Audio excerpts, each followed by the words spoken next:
मला वाटतं की राज ठाकरे हे महाराष्ट्रातले अत्यंत ऍक्टिव्ह असणारे नेते आहेत. मराठीचा त्यांना मोठा अभिमान आहे, त्याचा आम्हाला अभिमान आहे.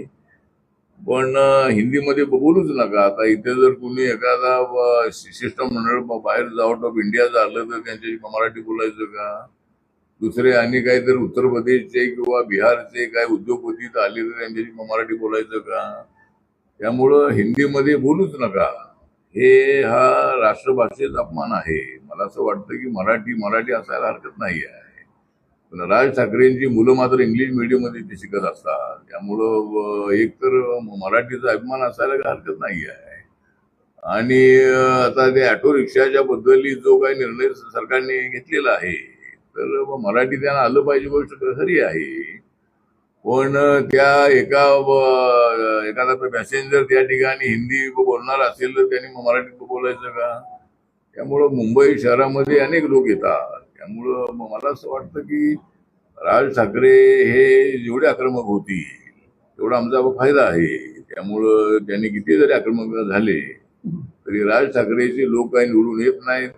त्यांचेही निवडून येत नाहीत आणि आमचेही निवडून येत नाही आहे. त्यामुळं त्या आक्रमक त्यांनी एवढं होऊ नये. मला वाटतं मराठीबद्दल आम्हाला आदर आहे. आम्ही सगळे मराठी आहोतच आहोत.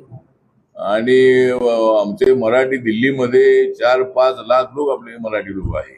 अनेक राज्यामध्ये आपण गेलो साऊथ इंडियामध्ये तर आमच्या खानापूर आटपाडीचे लोक जे सोनं वितळणारे लोक आहेत ते शेकडोच्या संख्येने त्या ठिकाणी आहेत. सर्व देशभरामध्ये मराठी माणसं मला पाहायला मिळतात. मी युपी मध्ये गेलो तर अनेक जिल्ह्यामध्ये मी गेलो की तिथं मला 10-20 लोक मराठी लोक भेटतात. त्यामुळं सगळ्या देशामध्ये मराठी लोक आहेत. आणि मुंबई ही आपली आर्थिक राजधानी असल्यामुळं मुंबईमध्ये 60% लोक नॉन मराठी आहेत आणि 40% लोक मराठी आहेत.